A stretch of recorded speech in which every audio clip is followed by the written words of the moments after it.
Iran पर हमले के लिए कैसे माने थे डोनाल्ड ट्रंप? नेतन्याहू ने व्हाइट हाउस आकर बताया था प्लान है। उपराष्ट्रपति जेडी वेंस ने खिलाफ थे, फिर भी जंग में कूद गए थे। तारीख थी 11 फरवरी 2026। जगह थी white house Washington DC. Israel के प्रधानमंत्री बेंजामिन नेतन्याहू सुबह की व्हाइट हाउस पहुंच चुके थे। वह कई महीनों से अमेरिका पर दबाव डाल रहे थे कि ईरान पर बड़ा हमला किया जाए। हालांकि इस बार की मुलाकात बेहद ही सीक्रेट थी। उन्हें बिना किसी औपचारिक स्वागत के सीधे अंदर ले जाया गया ताकि मीडिया को कुछ भी पता नहीं चले। पहले कैबिनेट रूम में बातचीत हुई, फिर उन्हें व्हाइट हाउस की सिचुएशन रूम में ले जाया गया जहां असली बैठक हुई। यह वही जगह है जहां अमेरिका युद्ध और राष्ट्रीय सुरक्षा से जुड़े सबसे बड़े फैसले किया करता है, लेकिन आमतौर पर यहाँ विदेशी नेताओं को नहीं लाया जाता। आमतौर पर जब कोई बड़ी मीटिंग होती है तो डोनाल्ड ट्रंप वह टेबल पर सबसे आगे यानी कि हेड वाली टेबल पर कुर्सी पर बैठते हैं। वहां से वह सबको देखते हैं और बैठक को लीड करते हैं। लेकिन इस मीटिंग में डोनाल्ड ट्रंप टेबल के किनारे साइड पर जाकर बैठे। उनका चेहरा दीवार पर लगी सबसे बड़ी स्क्रीन की तरफ था। ट्रंप नेतन्याहू आमने सामने बैठे हुए थे। स्क्रीन पर इजराइल की खुफिया एजेंसी मोसाद के प्रमुख डेविड बार्निया और इजरायली सैन्य अधिकारी जुड़े हुए थे। इससे ऐसा माहौल बनाया गया जैसे नेतन्याहू युद्ध के समय अपने पूरे कमांड के साथ खड़े हो। इस बैठक में बहुत कम लोग शामिल थे ताकि कोई जानकारी बाहर नहीं जाए, जैसे कि विदेश मंत्री मार्को रूबियो, रक्षा मंत्री पीट हेगसेथ, CIA प्रमुख जॉन रैटक्लिफ, जॉइंट चीफ के chairman general Dan Caine, Trump के दामाद जेरेड कुशनर और विशेष दूत स्टीव विटकॉफ मौजूद थे। व्हाइट हाउस की चीफ ऑफ स्टाफ सूजी वाइस भी वहां मौजूद थी। उपराष्ट्रपति जेडी वेंस इस बैठक में नहीं थे क्योंकि वे अजरबैजान में थे और बैठक अचानक तय हुई थी। नेतन्याहू बोले, ईरान पर हमला करने का सबसे सही वक्त अभी है। नेतन्याहू ने 1 घंटे का प्रेजेंटेशन दिया। डोनाल्ड ट्रंप को समझाने की कोशिश की कि यह ईरान पर हमला करने का सबसे सही समय है। उन्होंने कहा कि ईरान की सरकार कमज़ोर हो चुकी है और अगर अमेरिका और इजराइल मिलकर हमला करें तो ईरान की सैन्य ताकतें जल्दी ख़त्म की जा सकती है। नेतन्याहू ने दावा किया कि ईरान का मिसाइल सिस्टम कुछ ही हफ्तों में तबाह किया जा सकता है। वो सरकार इतनी कमज़ोर हो जाएगी कि वह होर्मुज स्ट्रेट को बंद नहीं कर पाएगी। नेतन्याहू ने यह भी कहा कि ईरान के अंदर फिर से विरोध प्रदर्शन शुरू हो सकते हैं और अगर इजराइल सीक्रेट तरीके से मदद करे तो ये प्रदर्शन सरकार गिराने तक पहुंच सकते हैं। उन्होंने यह भी सुझाव दिया कि इराक के कुर्द लड़ाके ईरान में घुसकर एक और मोर्चा खोल सकते हैं जिससे सरकार जल्द गिर जाएगी। इस दौरान एक वीडियो भी दिखाया गया जिसमें उन संभावित नेताओं को दिखाया गया जो सरकार गिराने के बाद सत्ता संभाल सकते हैं। इनमें रजा पहलवी का नाम भी था जो ईरान के आखिरी शाह के बेटे हैं। फिलहाल अमेरिका में ही रहते हैं। नेतन्याहू ने बार बार कहा कि अभी हमला जरूरी है क्योंकि देर हुई तो ईरान मजबूत हो जाएगा। उनका कहना था कि कुछ नहीं करने का खतरा हमला करने से ज़्यादा होने वाला है। अब बात करते हैं आखिरकार नेतन्याहू की बातों में डोनाल्ड ट्रंप कैसे आ गए। ट्रंप इस पेशकश से काफ़ी प्रभावित हुए। उन्होंने कहा कि यह प्लानिंग उन्हें सही लगती है। इससे नेतन्याहू को पता चल गया कि अमेरिका साथ आ सकता है। इसके बाद अमेरिका खुफिया एजेंसियों का काम इस प्लानिंग को समझना था। अगले दिन सिचुएशन रूम में सिर्फ अमेरिका अधिकारियों की बैठक हुई। इस योजना को 4 हिस्सों में बांटा गया। पहला हिस्सा यहाँ पर खामनेई और टॉप लीडरशिप को ख़त्म करना, दूसरा हिस्सा ईरान की सैन्य ताकत खत्म करना, तीसरा हिस्सा था देश में विद्रोह करवाना, चौथा हिस्सा था सरकार बदलकर नई व्यवस्था लाना।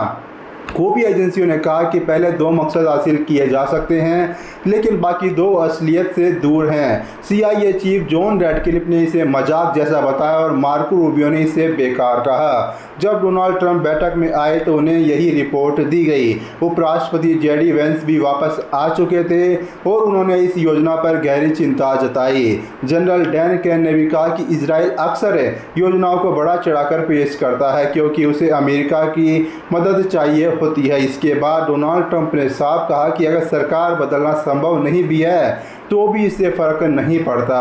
उन्होंने कहा कि यह इजराइल और ईरान का मामला होगा, लेकिन उनका फैसला इस पर निर्भर नहीं करेगा। उनका ध्यान मुख्य रूप से ईरान के शीर्ष नेताओं को ख़त्म करना और उनकी सैन्य ताकत को तोड़ने पर था। ईरान को कमज़ोर करने समझने की भूल कर बैठे डोनाल्ड ट्रंप। आने वाले दिनों में कई बैठकें हुई।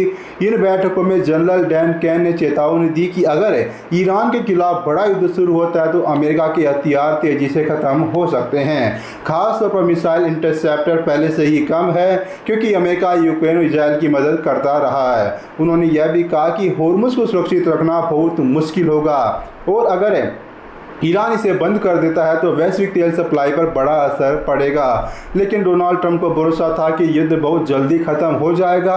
उन्हें लगा कि ईरान ज़्यादा जवाब नहीं दे पाएगा, जैसा कि पहले जून में हुए हमलों के बाद यह देखा गया था। जंग शुरू करने का वेंस ने सबसे ज़्यादा विरोध किया था। जनरल डैन कैन ने भी कभी नहीं कहा कि जंग गलत है, लेकिन वे बार बार इस खतरे से आगाह कराते रहे। वह एयर प्लानिंग पर पूछते थे कि उसके बाद क्या होगा, लेकिन डोनाल्ड ट्रंप अक्सर वही बातों पर ध्यान देते थे जो उनके विचारों से मेल खाती थी। कैबिनेट के अंदर भी मतभेद थे।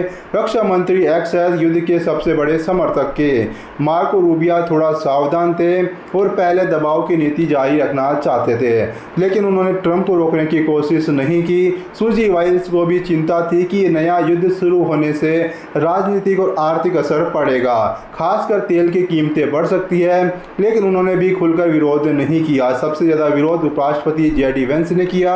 उन्होंने कहा कि यह युद्ध बहुत महंगा होगा, अमेरिका की ताकत को कमज़ोर कर सकता है, ट्रंप के समर्थकों को नाराज़ कर सकता है। उनका मानना था कि अगर कोई कार्रवाई करनी भी है तो सीमित होनी चाहिए, पूरे युद्ध में नहीं बदलनी चाहिए। वेंस को यह भी डर था कि ईरान बदले में क्या करेगा।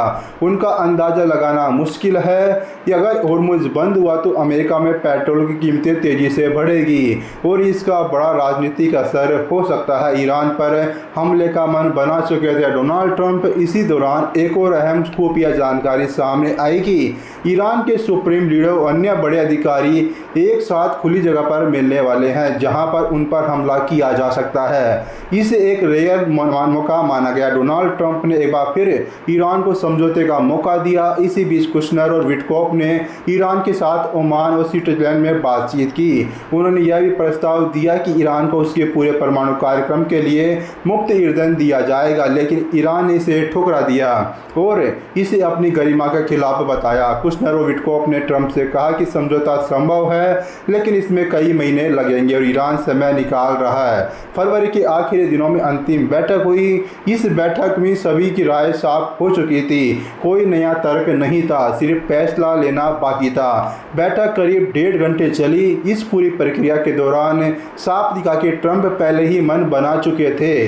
वह सिर्फ सही समय का इंतजार कर रहे थे। यहीं से अमेरिका के ईरान के खिलाफ युद्ध में शामिल होने का अंतिम फैसला लगभग तय हो गया। उस आखिरी बैठक में रक्षा मंत्री पीट हेगसेथ और जनरल डैन कैन ने हमले की पूरी योजना समझाई। उन्होंने बताया कि हमला किस तरह से होगा, इसे कैसे शुरू किया जाएगा और कैसे आगे बढ़ाया जाएगा।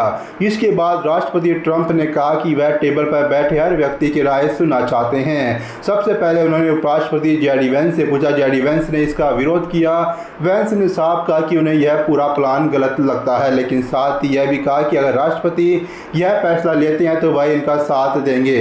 यानी कि वह निजी तौर पर विरोध में थे, लेकिन अंत में राष्ट्रपति के फैसले के साथ खड़े रहने को तैयार थे। अब बात करते हैं चीफ ऑफ स्टाफ सूजी वाइल्स से। सूजी वाइल्स इस ऑपरेशन में समर्थन की। सूजी वाइल्स ने कहा कि अगर ट्रंप को लगता है कि यह अमेरिका की राष्ट्रीय सुरक्षा के लिए जरूरी है तो उन्हें आगे बढ़ना चाहिए। अब बात करते हैं CIA चीफ रैटक्लिफ। उन्होंने अपनी राय नहीं दी। रैटक्लिफ ने यह भी नहीं कहा कि हमला करना चाहिए फिर नहीं करना चाहिए, लेकिन उन्होंने नई खुफिया जानकारी दी। उन्होंने बताया कि ईरान की टॉप लीडरशिप तेहरान में आयतुल्ला के परिसर में इकट्ठा होने वाले हैं, जो हमला करने के लिए एक बड़ा मौका हो सकता है। उन्होंने यह भी कहा कि अगर रेजिम चेंज का मतलब सिर्फ सर्वोच्च नेता को ख़त्म करना है तो यह संभव हो सकता है। कानूनी सलाहकार डेविड वारिंगटन ने समर्थन दिया। इसके बाद व्हाइट हाउस के कानूनी सलाहकार डेविड वारिंगटन ने राय से से राय ली गई। उन्होंने कहा कि जो योजना बनाई गई है वह कानूनी रूप से सही है और अमेरिका इसे कर सकता है। उन्होंने ट्रंप से कहा कि अगर इजराइल यह हमला करने जा रहा है तो अमेरिका को भी साथ आना चाहिए। कम्युनिकेशन डायरेक्टर स्टीवन चेउंग ने इसका विरोध किया। व्हाइट हाउस के कम्युनिकेशन डायरेक्टर स्टीवन चेउंग ने इस फैसले के राजनीतिक और सार्वजनिक असर की बात रखी। उन्होंने कहा कि ट्रंप चुनाव में यह कहकर आए थे कि वह नए युद्ध नहीं करेंगे, लोगों ने विदेश में जंग के लिए वोट नहीं दिया था। उन्होंने यह भी सवाल उठाया कि अगर अब हमला किया गया तो पिछले 8 महीनों में जो कहा गया कि ईरान के परमाणु ठिकाने पूरी तरह से ख़त्म हो चुके हैं, उसका क्या जवाब दिया जाएगा। हालांकि उन्होंने सीधे हाँ या ना नहीं कहा, लेकिन यह जरूर कहा कि ट्रंप को जो भी फैसला करेंगे वही सही माना जाएगा। अब बात करते हैं कि प्रेस सेक्रेटरी कैरोलाइन लेविट ने क्या किया। कैरोलाइन लेविट ने यहाँ पर समर्थन दिया। प्रेस सेक्रेटरी कैरोलाइन लेविट ने कहा कि यह पूरी तरह से राष्ट्रपति का फैसला है और मीडिया टीम इसे संभाल लेगी। रक्षा मंत्री पीट हेगसेथ ने फुल समर्थन दिया। रक्षा मंत्री पीट हेगसेथ ने साफ तौर पर युद्ध के पक्ष में बात रखी। उन्होंने कहा कि ईरान से कभी ना कभी निपटना ही है तो अभी कर लेना बेहतर है। उन्होंने यह भी बताया कि कितने समय में और कितनी ताकत के साथ यह अभियान चलाया जा सकता है। जॉइंट चीफ के चेयरमैन जनरल डैन केन ने अपनी राय नहीं दी है। जनरल डैन केन ने खतरों के बारे में बताया और कहा कि इस युद्ध से अमेरिका के हथियारों का भंडार तेजी से कम होगा। उन्होंने अपनी कोई व्यक्तिगत राय नहीं दी। उनका कहना था कि अगर राष्ट्रपति आदेश देंगे तो सेना इसे पूरा करेगी। उन्होंने यह भी समझाया कि हमला कैसे आगे बढ़ेगा और अमेरिका ईरान की सैन्य ताकत को कितना कमजोर कर सकता है। विदेश मंत्री मार्को रूबिया से मिलीजुली प्रतिक्रिया दी गई। विदेश मंत्री मार्को रूबिया ने सबसे साफ और संतुलित राय अपनी दी। उन्होंने कहा कि अगर लक्ष्य सरकार बदलना या अंदर से विद्रोह कराना है तो यह नहीं करना चाहिए, लेकिन अगर लक्ष्य ईरान के मिसाइल प्रोग्राम को ख़त्म करना है तो यह संभव है और इसे किया जा सकता है। सभी ने ट्रंप को उनके फैसले पर छोड़ दिया। बैठक में मौजूद लगभग सभी लोग आखिर में ट्रंप को उनके फैसले पर छोड़ चुके थे। सभी जानते थे कि ट्रंप पहले भी बड़े जोखिम उठाकर फैसले लेते रहे हैं और अक्सर सफल भी हुए हैं, इसलिए इस बार भी कोई उनके रास्ते में नहीं आया। अंत में डोनाल्ड ट्रंप ने कहा, मुझे लगता है कि हमें यह करना चाहिए। यह जरूरी है कि ईरान के पास परमाणु हथियार नहीं हो और वह इजराइल या उनके क्षेत्र के अन्य देशों पर मिसाइल से हमला नहीं कर सके। अगले दिन डोनाल्ड ट्रंप एयरफोर्स 1 में थे। तय समय से सिर्फ 22 मिनट पहले उन्होंने अंतिम आदेश दे दिया। उनका संदेश था, ऑपरेशन एपिक फ्यूरी मंजूर है, इसे रोका नहीं जाएगा। शुभकामनाएं। यहीं से ईरान के खिलाफ सैन्य अभियान शुरू करने का औपचारिक फैसला हो गया। आपको क्या लगता है कि आने वाले दिनों में इस युद्ध विराम के बाद में वापिस से युद्ध शुरू हो सकता है? आपकी राय यहाँ पर कमेंट बॉक्स में जरूर से जरूर बता दीजिएगा। हमें सपोर्ट करने के लिए धन्यवाद। वीडियो को लाइक करें, चैनल को सब्सक्राइब करना मत भूलेगा। धन्यवाद, शुक्रिया।